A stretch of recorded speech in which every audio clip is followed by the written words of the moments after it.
mereka.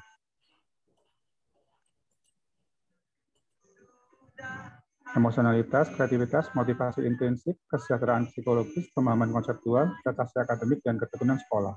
Dari Riff and Young, saya ambil dari jurnal, sebetulnya dalam bahasa Inggris, tapi karena panjang, jadi saya alih bahasakan ke bahasa Indonesia agar memudahkan untuk memahami.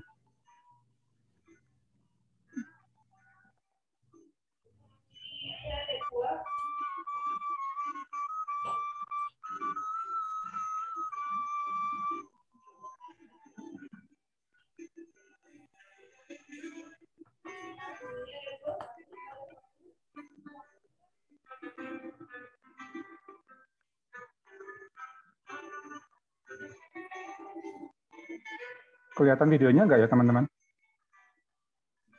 Nggak keluar. Nggak keluar. Nggak keluar. Nggak ada, Pak. Nggak ada, Pak. Oh, maaf. Nggak ada, Pak.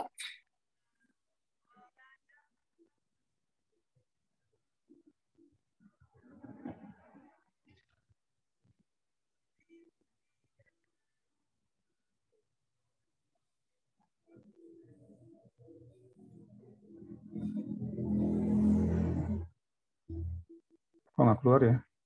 Enggak.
Nah, masih belum keluar ya?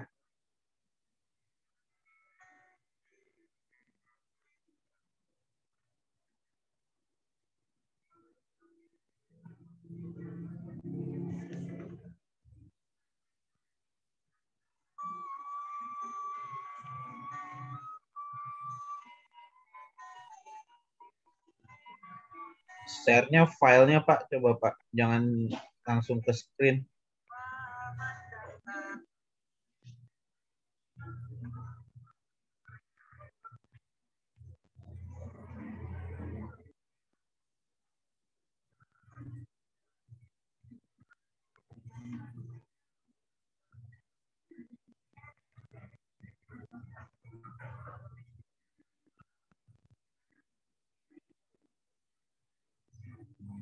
Share screen lalu advance biasanya.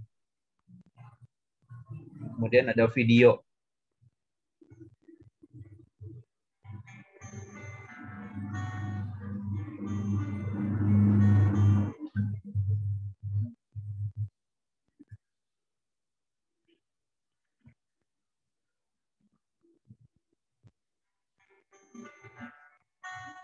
Oh, nggak bisa dibesarin.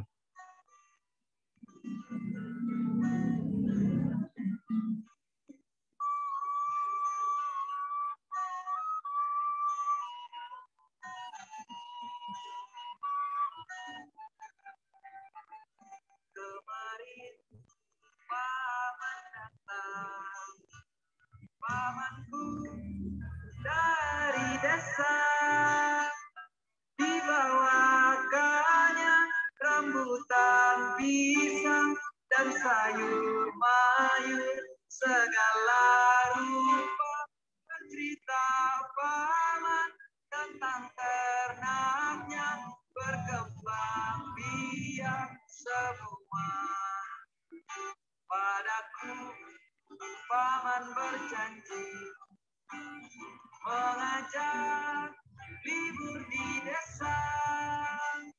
Hatiku girang tidak terperi, terbayang sudah aku di sana, mandi di sungai, turun ke sawah, mengiring kerbau ke kandang.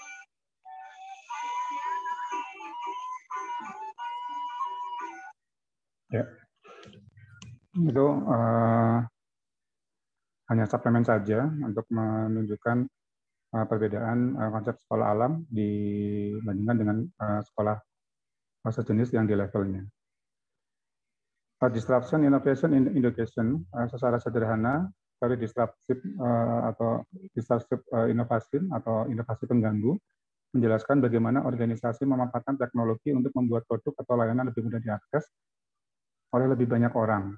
Inovasi dimulai dari yang sederhana dan terjangkau. Seiring waktu, inovasi akan meningkat dan akhirnya menyalip penawaran arus utama. Ini juga dalam bahasa Inggris saya translate untuk memudahkan. Jadi secara sederhana, inovasi itu dimulai dari yang sederhana dan terjangkau. Tidak dengan tidak dengan sesuatu yang mewah atau yang dirancang sedemikian rupa secara rumit gitu ya. Biasanya inovasi itu berasal dari hal yang sederhana, tapi kemudian seiring waktu inovasi itu akan meningkat. Mungkin kita ingat seperti Gojek pada awalnya, ya dia cuma penyedia jasa layanan transportasi saja, tapi seiring dengan waktu masuk ke ranah masuk ke ranah kuliner, menjadi GoFood, GoPay, ke arah pembayaran, dan seterusnya. Jadi,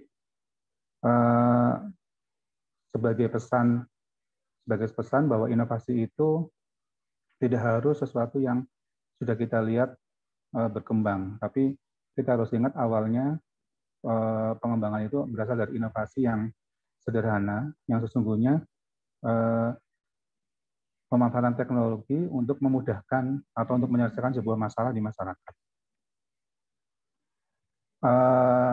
Kenapa inovasi pengganggu sangat penting sekali untuk pendidikan? Karena karena sebagai katalis untuk mewujudkan akses yang lebih adil ke pendidikan yang berkualitas tinggi, sebagai mekanisme untuk mewujudkan sistem pendidikan yang dipersonalisasi atau individual based system. Jadi sistem pendidikannya tidak menyamakan peserta didik, kemudian menghindari pentempuran politik yang secara historis berada di panggung utama reformasi pendidikan. Seperti yang kita ketahui, setiap ganti menteri, ganti kurikulum, ya, ini yang selalu kita alami di dalam dunia pendidikan. Sudah disampaikan oleh Thomas Arnett, ini saya ambil di blognya beliau. Nah, kemudian ada pertanyaan, bagaimana konsep pendidikan yang dapat menciptakan manusia yang dapat berkompetisi di era digitalisasi? Digitalisasi adalah proses pemberian atau pemakaian sistem digital menurut Kamus Besar Bahasa Indonesia. Sama seperti presentasi saya sebelumnya, landasannya, jangan paksa anak-anakmu di bawah etiketmu. Mereka diciptakan untuk zaman yang berbeda dengan zamanmu. Tentunya dengan zaman yang berubah karena globalisasi, karena digitalisasi, maka kita harus juga mendidik atau bersamai anak-anak sesuai dengan zamannya. Tidak justru menghilangkan atau menghindarkan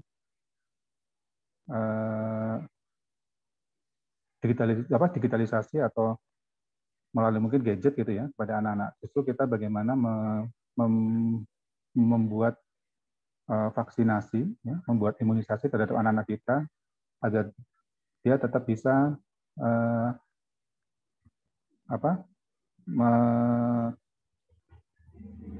bisa mengambil manfaat dari gadget.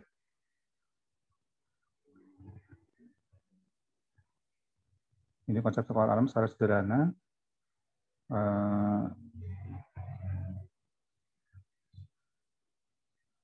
proses pendekatan saintifik dan kontekstual yang sangat diperlukan di masa sekarang.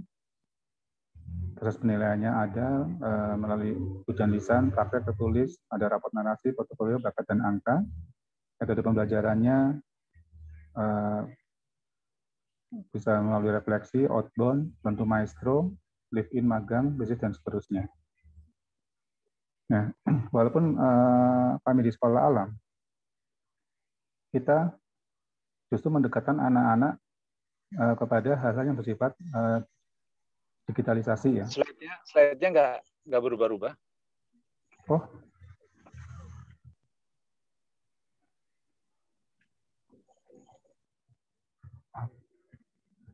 Mungkin manual aja kayak gini ya.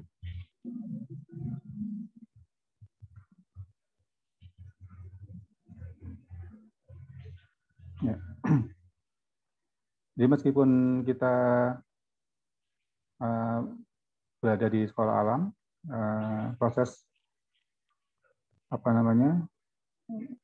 memberikan pengetahuan tentang digitalisasi itu sudah kita lakukan semenjak dini dan menjadi jam khusus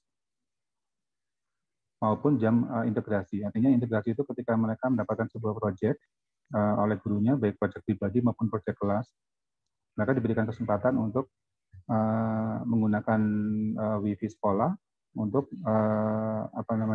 men-sourcing hal-hal yang terkait dengan proyek mereka.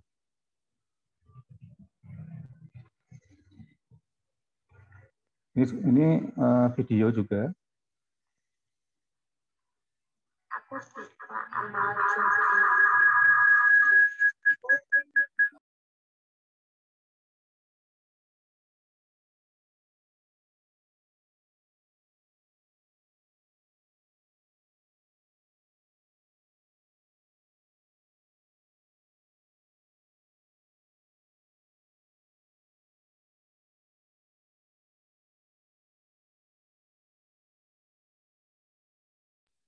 Di masa pandemi kemarin menjadi waktu yang sangat sangat tepat ya buat kami, walaupun ini sebelum pandemi juga kita mengadakan kegiatan seperti ini. Artinya anak-anak diajak untuk lebih memahami, lebih melek akan teknologi. Jika dia mau jualan, mereka membuat video promosi ya, melalui orang tuanya, dan orang tuanya meng-share ke grup orang tua. Selain tentunya mungkin mereka meng-share ke grup medsos mereka sendiri. Seperti yang kita ketahui bahwa kita tidak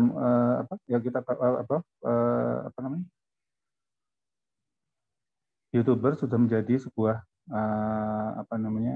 semacam mata pencaharian gitu ya. Walaupun kita tidak mengarahkan mereka untuk menjadi YouTuber, tapi minimal kami mengajarkan kepada mereka bahwa untuk berjualan itu tidak hanya masalah rasa atau harga, tapi juga bagaimana cara memasarkannya. Dan alhamdulillah dengan cara seperti ini, bahkan sebelum dia sampai sekolah pun, pesanan dari orang tua maupun dari terutama orang tua ya, karena di-share di grup orang tua itu sudah membuat produk dia sudah habis duluan, sehingga mereka anak tersebut datang ke sekolah sudah tinggal hanya membagikan kepada orang-orang yang sudah pesan.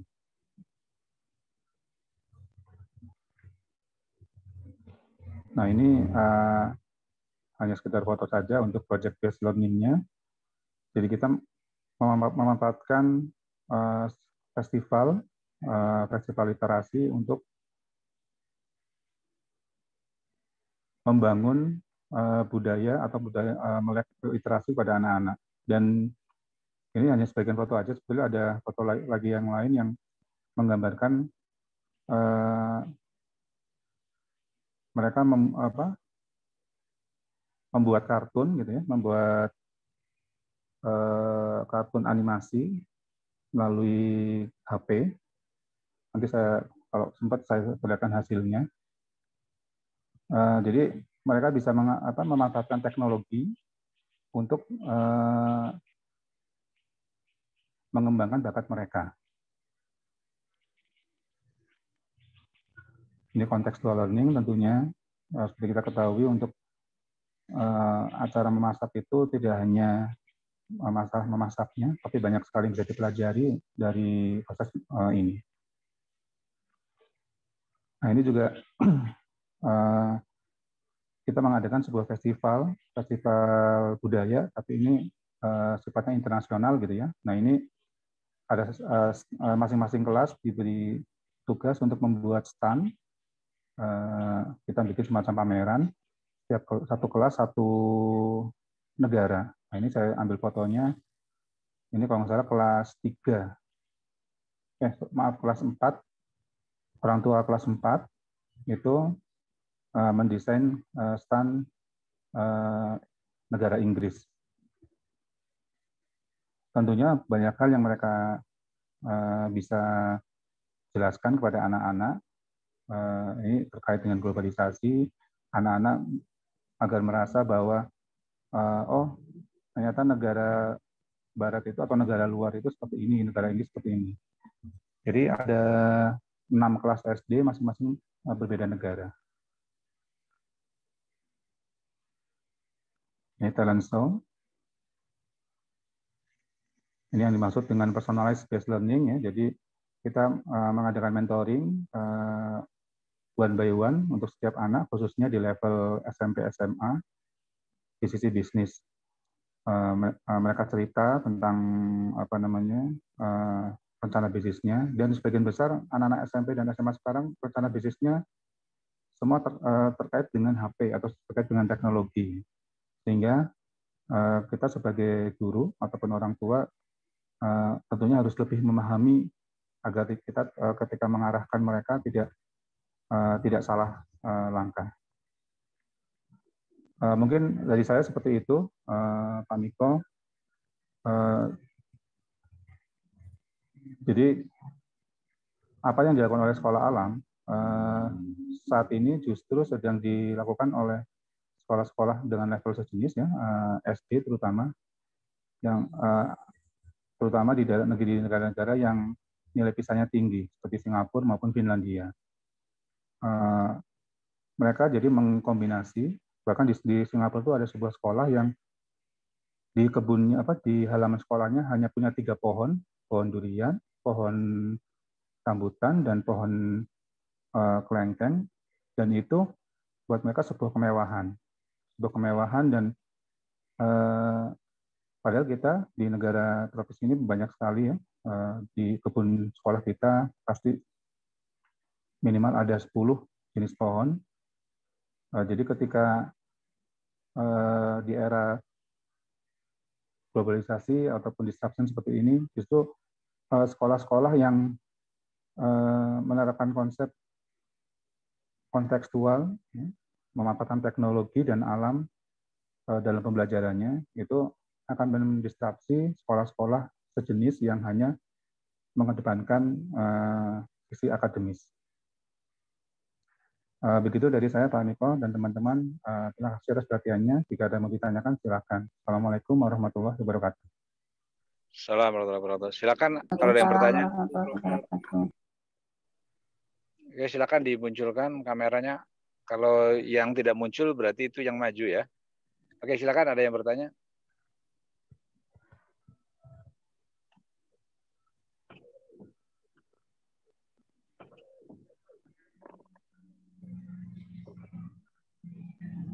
Bertanya, panas. Silakan Pak Yasin. Ya, punten Pak, slide atau enggak ini Pak mengenai disrupsi ya kan. Kalau di sekolah sendiri, Bapak sebagai penyelenggara sekolah, kira-kira apa yang paling terasa Pak pada saat bicara disrupsi, inovasi seperti itu Pak? Selain kalau sekarang kan memang ya seperti kuliah pun kan online, sekolah pun online, tapi kalau saya lihat ini kan terjadinya bukan karena sekedar inovasi sebagai bagian dari inovasi ataupun terjadi disrupsi, tapi ya ini terjadi karena pandemi gitu Pak. Jadi apakah ada selain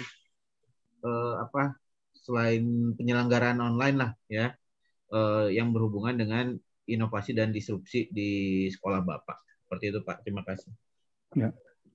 Ya itu tadi. Seperti yang saya sampaikan sebelumnya, bahwa konsep pendidikan yang di sekolah alam itu, project based learning seperti ini contohnya gitu ya, atau contextual learning ini akan mendisrupsi, akan mengganggu arus utama di pendidikan ya, arus utama di pendidikan yang hanya mengedepankan nilai-nilai akademis semata. Nah, maksud saya seperti itu. Mungkin pada awalnya ini tadinya aneh. Sama seperti mungkin anak-anak teman-teman di sekolahnya masing-masing sekarang sudah ada program namanya Market Day misalnya. Nah, itu sudah dilakukan oleh sekolah alam 20 tahun yang lalu. Nah, saat ini baru di ATM atau baru ditiru oleh beberapa sekolah di IT maupun sekolah-sekolah negeri. Nah, model disruption itu tidak harus selalu dengan digitalisasi, gitu ya. Karena pengertian disruption itu kan tadi seperti yang disampaikan adalah sebuah gangguan.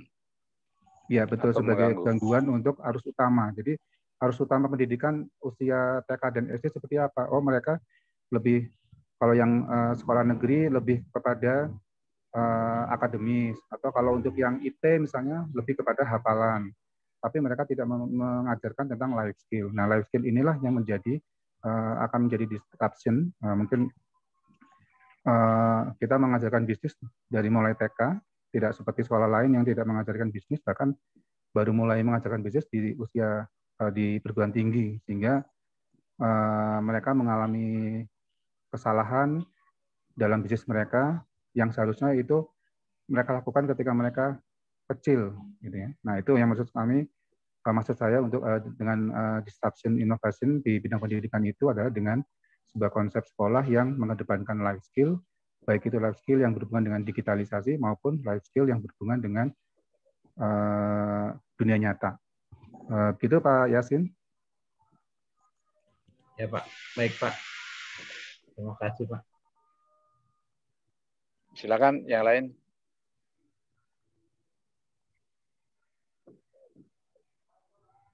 Ini yang lain paham nggak maksudnya ya?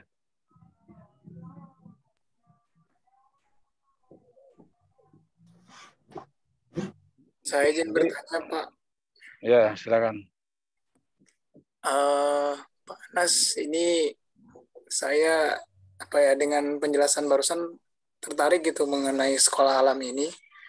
Nah, yang mau saya tanyakan itu kendala yang dirasakan atau yang terjadi gitu ketika pembentukan sekolah alam.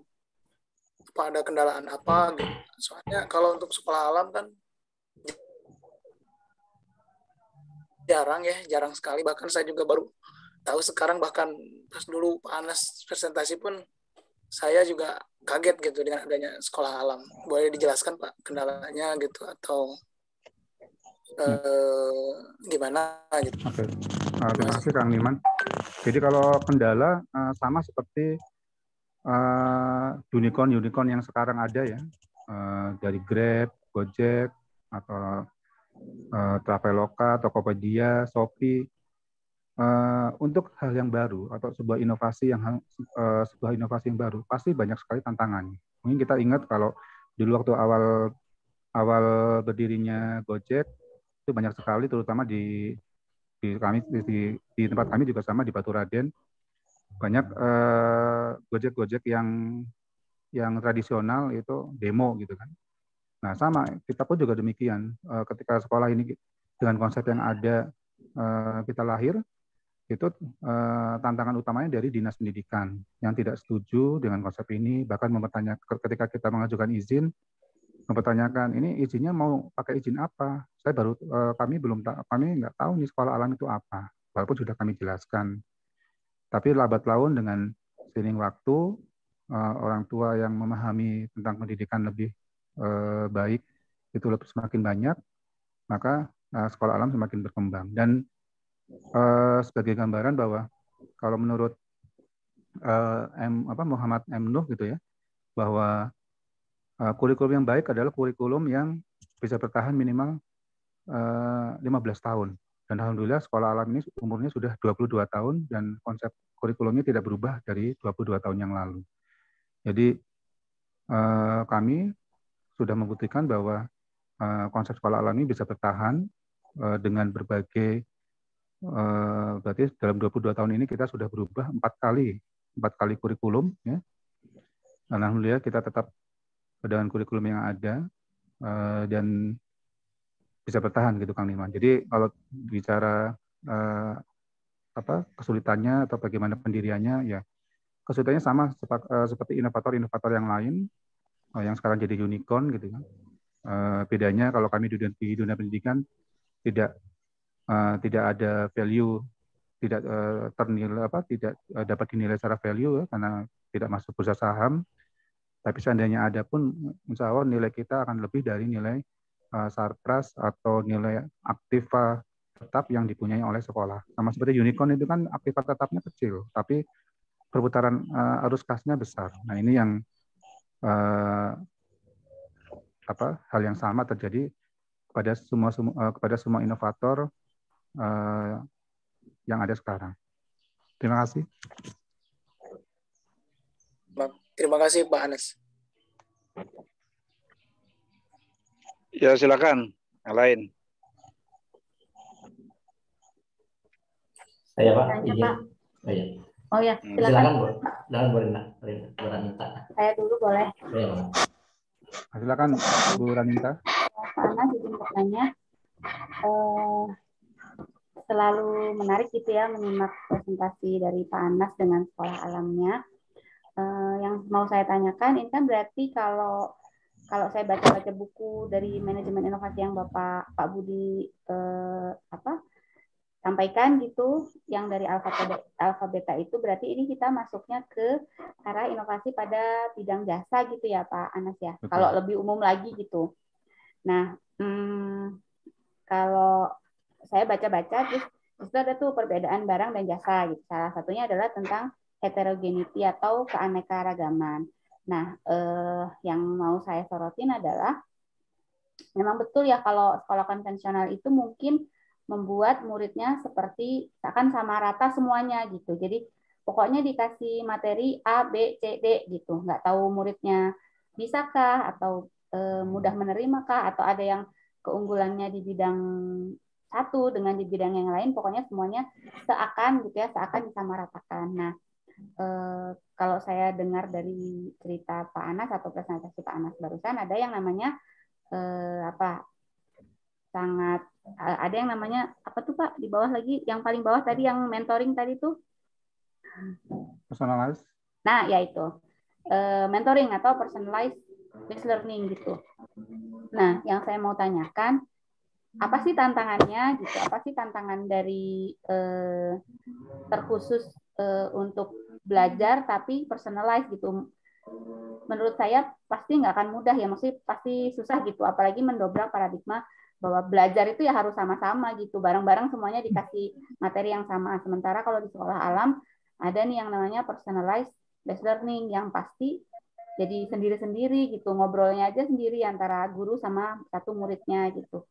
Nah, tantangan terbesarnya atau hambatan yang paling dirasa susah dari dari personalized based learning ini boleh dibagi nggak untuk kita semuanya? Terima kasih. Ya. Tantangannya tentunya wawasan ya, terutama wawasan tentang teknologi terkini, wawasan tentang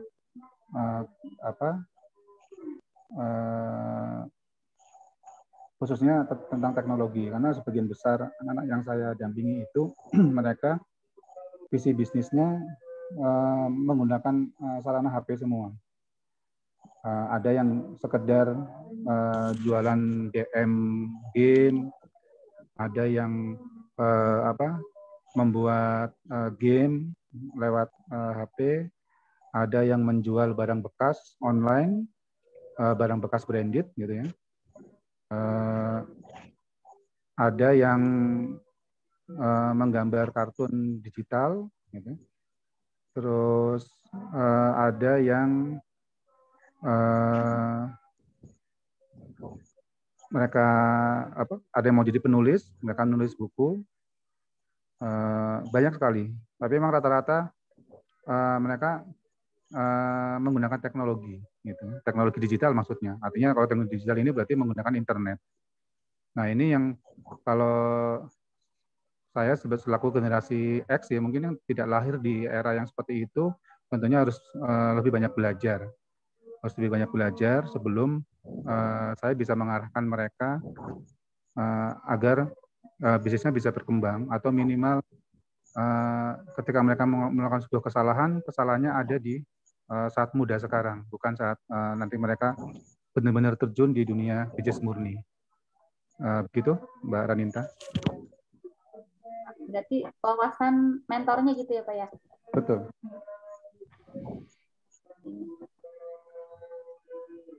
Silakan Kang Endang tadi. Ya, saya tertarik mengenai resiko. Nah ini manajemen resikonya gitu.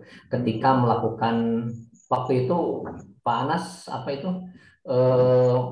inovasi atau imitasi gitu, atau Pak Anas ini sekolah alamnya itu yang pertama di Indonesia atau di dunia atau gimana ini gitu. Jadi maksud saya ketika mengadakan sekolah alam ini yang pertama. Enggak, kalau yang pertama itu tahun 98 kita baru lahir, baru mendirikan sekitar 2012 Pak. Jadi sudah ada sebelumnya. Ada sebelumnya gitu ya.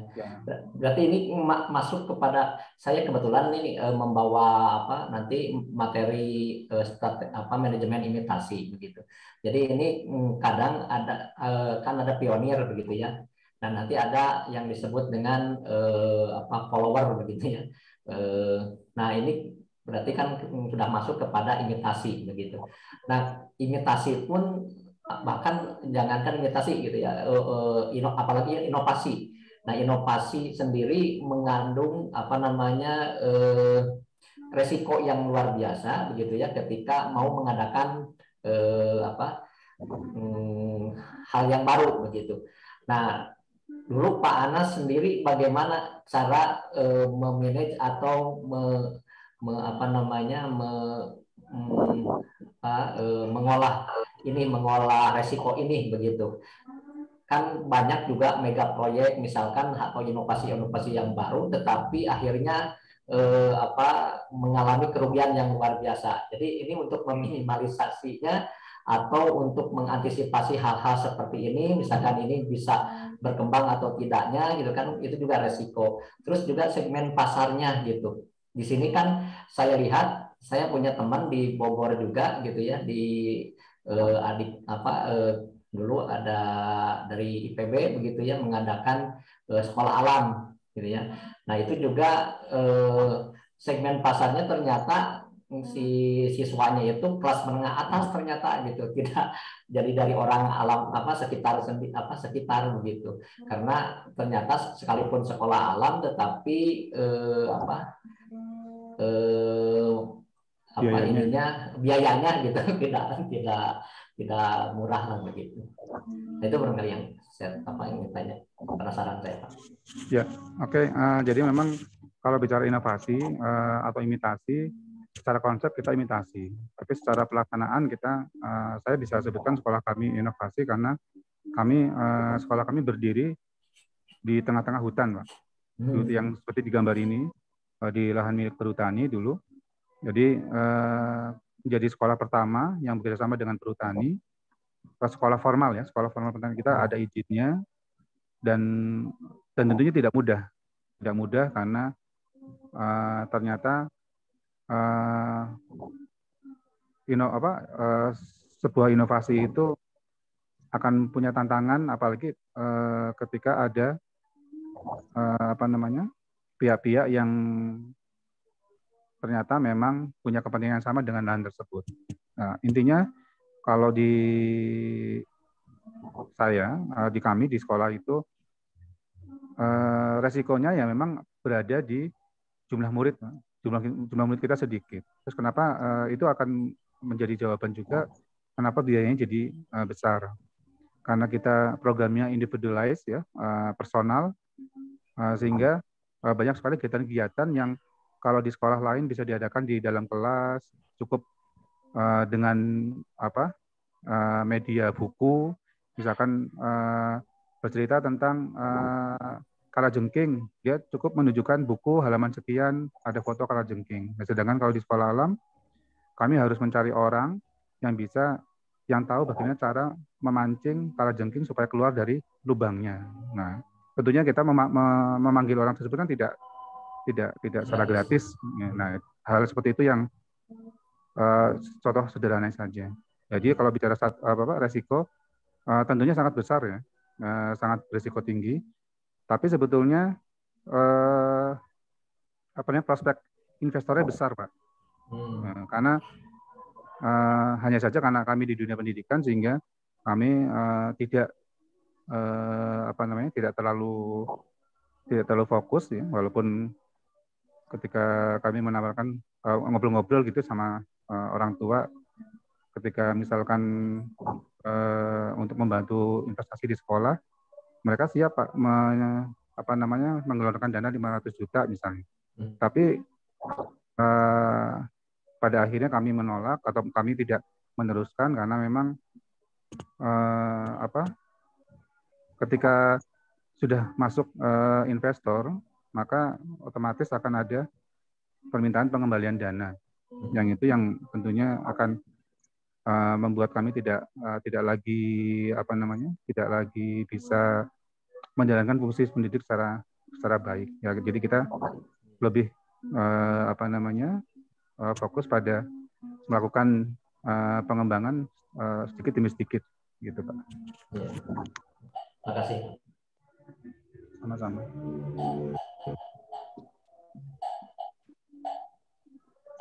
Ya, silakan yang lain. Ya, Assalamualaikum Kang Anas. Waalaikumsalam warahmatullahi wabarakatuh. Bu Ira. Mau nanya Kang Anas, kalau dalam dunia pendidikan itu kan seringkali kita menemukan anak-anak yang bisa dibilang cukup cerdas ya Kang Anas ya. Ya. Sedangkan pendidikan sekarang itu kan membatasi. Saya nggak tahu tahun berapa, tapi mulai dibatasi tidak ada akselerasi. Jadi gimana yang harus dilakukan, yang akan dilakukan oleh Kang Anas jika menemukan anak-anak yang cerdas yang harusnya dia bisa melompat gitu. Sedangkan akselerasi kan saya udah nggak ada nih Kang Anas. Ya. Sebetulnya kalau sudah di era digital sekarang ini malah akselerasi itu tidak terlalu diperlukan Bu, karena contoh kami ada pengumuman di grup sekolah alam di pusat di nasional. Ada siswa SMP di salah satu sekolah alam di Bogor, namanya IDN, sekolah alam IDN. Itu dia ikut menjadi tim teknisi dalam bidang internet, saya lupa buat apa. Untuk ini Pak, kegiatan balap motor yang ada di Lombok kemarin itu. Nah, dia jadi salah satu tim, artinya dibayar pekerja yang mengurus masalah yang berhubungan dengan internet lah.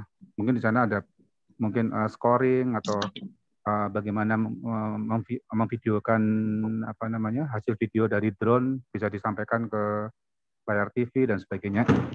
Jadi itu sebagai bukti bahwa anak usia SMP bisa masuk tim orang-orang yang dewasa. Nah, kalau akselerasi yang dalam bentuk akademis, prestasi, ya, saya yakin kita semua sudah tahu ya, di sekolah-sekolah umum pun, di sekolah alam apalagi, banyak sekali anak-anak kami yang tetap bisa berpartisipasi dalam kegiatan-kegiatan internasional. Anak saya sendiri pun pernah ke Turki jadi delegasi Indonesia di konferensi lingkungan internasional. Anak saya yang kedua juga terpilih jadi Asoka Yongchengmaker yang termuda. Dia usianya waktu itu baru 15 tahun. Sedangkan rata-rata yang mendapatkan award itu dari Asoka itu 17 tahun ke atas. Jadi kalau yang dimaksudkan akselerasinya itu lebih kepada pelompatan kelas, saya pikir itu untuk saat ini sudah tidak diperlukan, Bu.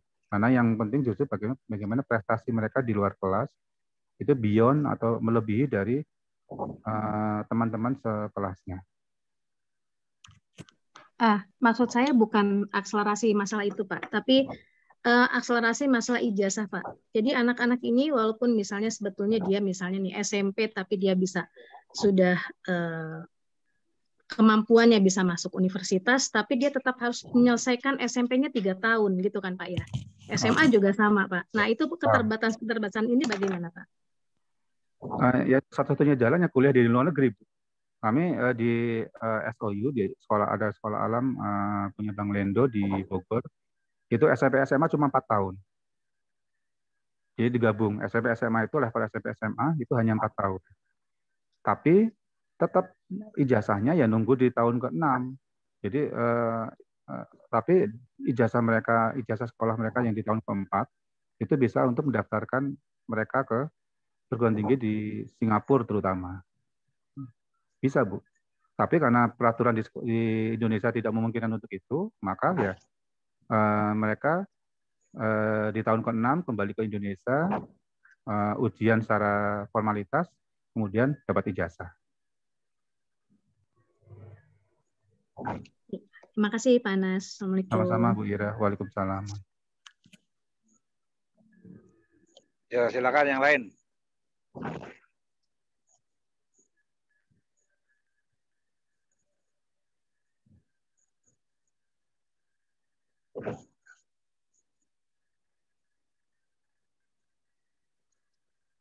Ada yang lain, silakan.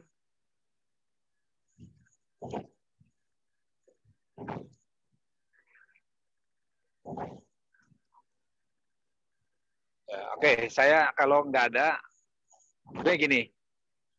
Kalau kita belajar di leadership atau kita bicara tentang leadership innovation, ya, talent, kita bicara tentang talent sebenarnya, ya, talent yang kita harus munculkan.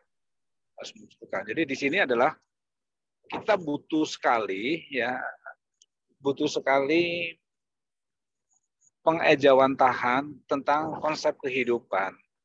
Jadi kalau ditanya kenapa di Indonesia itu akselerasi itu tidak dilakukan, tidak ada. Nah, akselerasi yang ada di Indonesia ya masih bicara tentang academic base. Jadi orientasinya itu akademik semata yang sifatnya hafalan. Dan banyak ditentang sebenarnya sifatnya hafalan. Nah, pembelajaran kekinian ya, itu tidak bicara tentang hafalan, tetapi bicara tentang soft skill. Nah, jika mereka itu memiliki kecerdasan soft skill-nya bagus, diharapkan hard skill-nya akan mengikuti. Nah, tadi kalau kita umumnya mengatakan loncatan-loncatan anak-anak kita itu dari sisi akademik,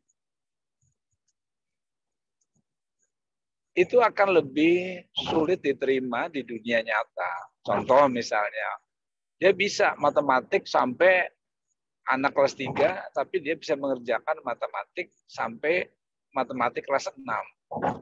Di sisi lain, itu intelektual quotient-nya bagus, ya. belum tentu emotional quotient-nya bagus, spiritual quotient-nya bagus, tetapi yang jauh lebih penting adalah penerapan. Ya, bicara misalnya integral, dia bisa tentang integral, tapi dia ngerti nggak integral untuk apa? Nah, tadi Anas mencontohkan sekolah alam itu bisa melakukan disruption, ya, mengganggu konsep-konsep konvensional yang ada di pendidikan konvensional juga yang 100 tahun lebih tidak pernah berubah. Ya, caranya klasik.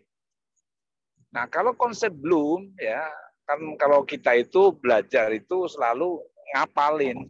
Setelah ngapalin, ya, gurunya berhak ngafal, kemudian dikasihkan ke anaknya menghafal, akhirnya dia cuma hafal saja, nggak bisa menerapkan sesuatu. Tadi dicontohkan, misalnya, kalau dalam satu bab biologi, diceritakan bagaimana kambing. Ya, itu tadi benar di Singapura, ya. Kebetulan saya kerjasama dengan Singapura dulu tahun 2004, ya, sampai tahun 2000 berapa ya, 8 kalau nggak salah, ya, dengan Al-Insan Singapura, bergerak di bidang pendidikan. Nah, pembelajaran misalnya kita juga pernah melakukan studi banding di beberapa negara. Pembelajaran di sana sudah bercerita tentang grade, ya, berkreasi. Nah, kalau berkreasi itu akselerasinya bisa nggak anak kecil bisa mengerjakan sesuatu pemikiran anak besar, membuat langkah-langkah seperti anak besar, tidak menghafal. Nah, pembelajaran dulu, ya, selalu outputnya adalah hafalannya dia.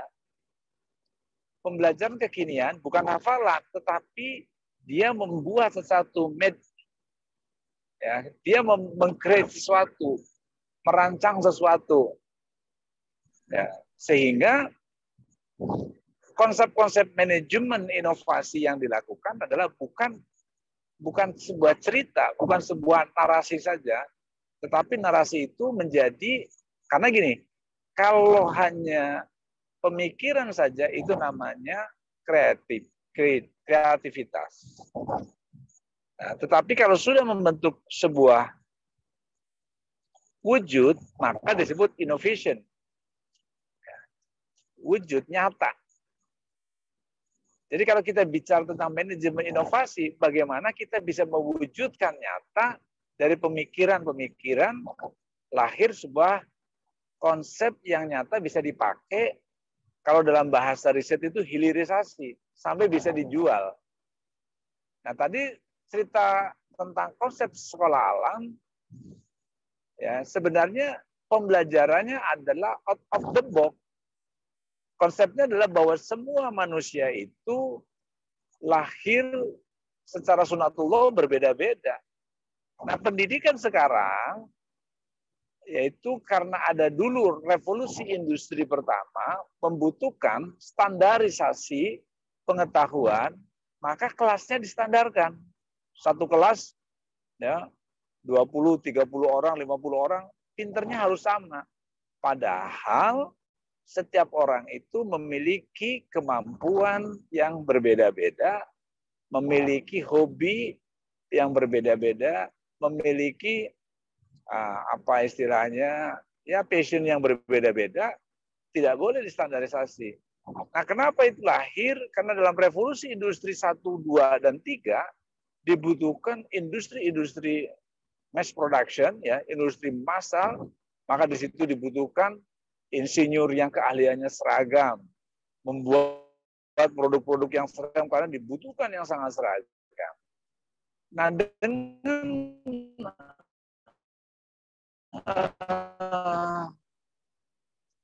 maka mudah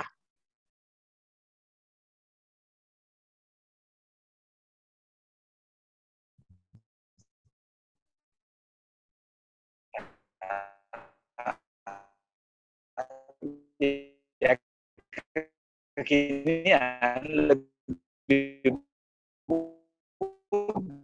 mudah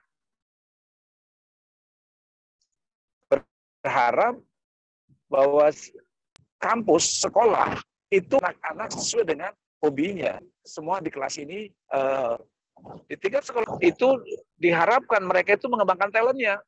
Ya, dia keahliannya apa.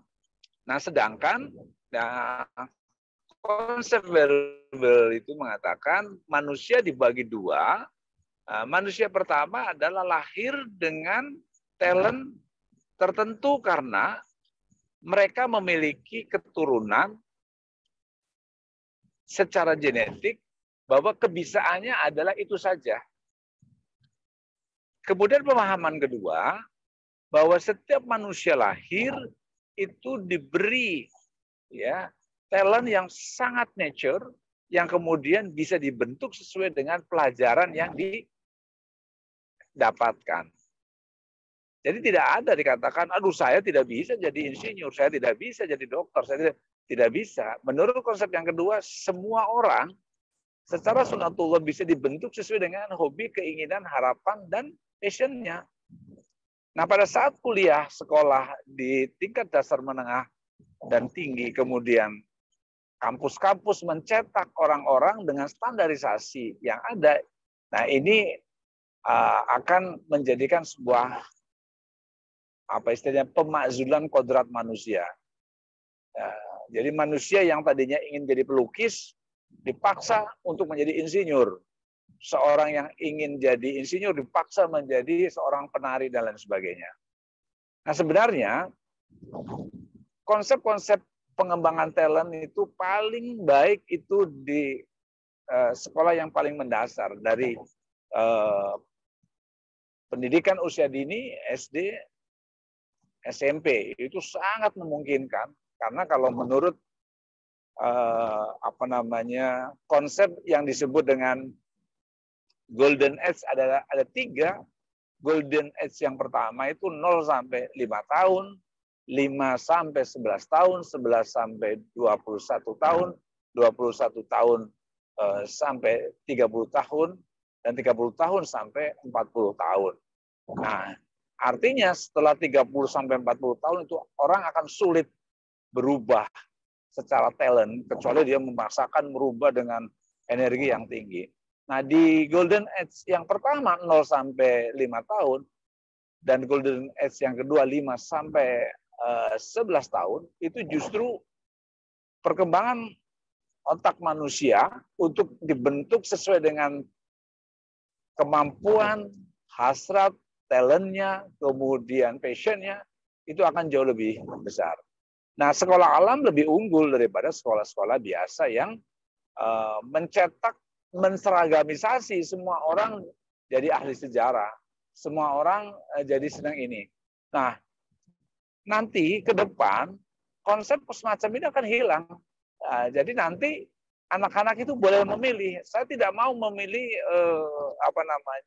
belajar tari. Saya tidak mau belajar sejarah karena saya nggak suka.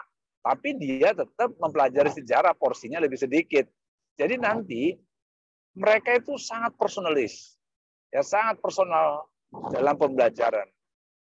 Nah, ini yang memang butuh waktu. Nah, ini yang mendisrupt konsep pendidikan dulu dengan konsep pendidikan sekarang.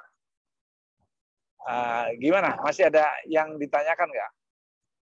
Tadi misalnya, apa sih kesulitannya? Saya kira apapun sama tingkat kesulitannya. Pada saat tadi ditanya juga, apakah ini inovasi, apakah ini imitasi? Ya, perbedaannya adalah inovasi ya tadi terbarukan yang belum pernah dilakukan. Kalau imitation ya itu menyerupai yang pernah kemarin saya ceritakan, memalsukan dalam tanda kutip. Misalnya saya kisah tentang rotan ya, rotan yang dulu diagung-agungkan oleh orang Indonesia, khususnya Kalimantan dan Sulawesi, penghasil rotan terbesar. Kemudian sekarang China mengembangkan rotan berbahan baku plastik, itu menjadi imitation ya. Nah, kemudian ada juga konsep-konsep inovasi, tangga inovasi ya, perubahan-perubahan yang mengikuti karena kemampuan peniru ya, kemampuan orang untuk meniru itu melakukan tangga inovasi. Kalau kita lihat konsepnya Gojek ini, dari pertama dia hanya fokus pada transportasi. Transportasi dengan istilahnya beginilah, memindahkan konsepnya itu kan bagaimana caranya memindahkan orang dari satu tempat ke tempat lain. Nah, kemudian menjadi sebuah turunan. Ya, turunannya apa? Memindahkan barang. Kemudian konsep turunannya, inovasi tambahannya memindahkan barang yang dijual oleh orang lain kepada pembelinya. Nah, terus saja konsepnya gitu. Kemudian dia menggunakan lagi. Jadi konsep memindahkan itu tadi menjadi turunan-turunan yang akan menjadi dasar konsep bisnisnya dia. Nah, contoh misalnya kita punya uang di bank, terus membayar kepada orang lain, yaitu konsepnya memindahkan. Sebenarnya gitu, konsepnya memindahkan. Nah, ini yang dikembangkan oleh Gojek. Kemudian memindahkan lagi keterampilan orang, ya misalnya GoClean, ya, yang tadinya di tempat tertentu dia bersih-bersih, dia di tempat yang dituju. Nah, konsep-konsep semacam itu yang harus kita pikirkan dalam pengembangan disruption era. Nah, saya kasih case lagi, contoh misalnya di dalam pendidikan tadi ya, inovasi dalam pendidikan. Pendidikan itu sebenarnya kan memindahkan, mentransformasi ilmu pengetahuan dari orang lain ya kepada orang lain juga, kepada seorang kepada orang lain. Nah, bagaimana caranya? Ya, salah satunya dari guru, dari dosen kepada mahasiswa. Nah, itu mentransformasikan. Nah, jadi sekolah sebenarnya inti bisnis adalah mentransformasikan ilmu pengetahuan yang dimiliki oleh para dosen kepada mahasiswanya. Nah, kemudian transformasi dulu karena tidak ada teknologi, maka transformasinya langsung mahasiswa mendengar. Nah, dengan teknologi yang tinggi sekarang, saya kemarin baru presentasi kepada Mas Nadiem tentang HyFlex, ya, hyper fleksibel namanya. Jadi nanti mahasiswa belajar sama dosennya, para gurunya, bisa bertatap muka, ya, konvensional, bisa semacam sekarang ini, ya. Nanti dengan artificial intelligence, dengan deep learning, dengan machine learning, nanti mahasiswa yang hari ini jam ini sekarang lagi akad nikah, berarti kan nggak ikut ya. Maka dia bisa lakukan malam-malam atau jam yang kosong, dia bisa klik sistem, kemudian dia bisa mengikuti persis kondisinya seperti langsung ya di kelas atau langsung berbasis online, tetapi mereka yang menjawab adalah machine learning. Ya, yang menjawab artificial intelligence. Jadi pertanyaannya nanti akan dijawab oleh siapa? Yang dijawab oleh robot yang sudah disetel gitu. Nah, tapi tentu terbatas tidak seperti pengajaran yang didengarkan langsung oleh dosen.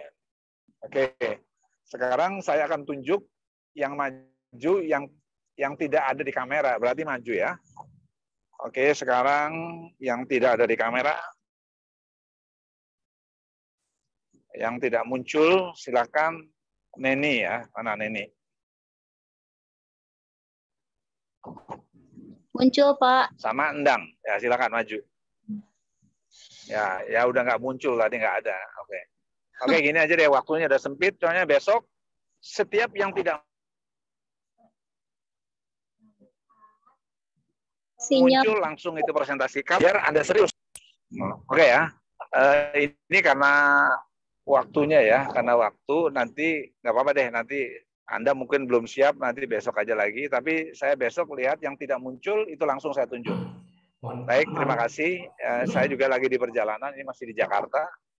Terima kasih. Assalamualaikum warahmatullahi wabarakatuh. Waalaikumsalam. Waalaikumsalam. Warahmatullahi wabarakatuh. Terima kasih Pak Pak. Budi, Terima hati-hati, kasih. Pak.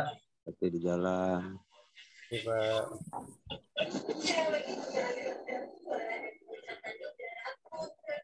Ini udah keluar.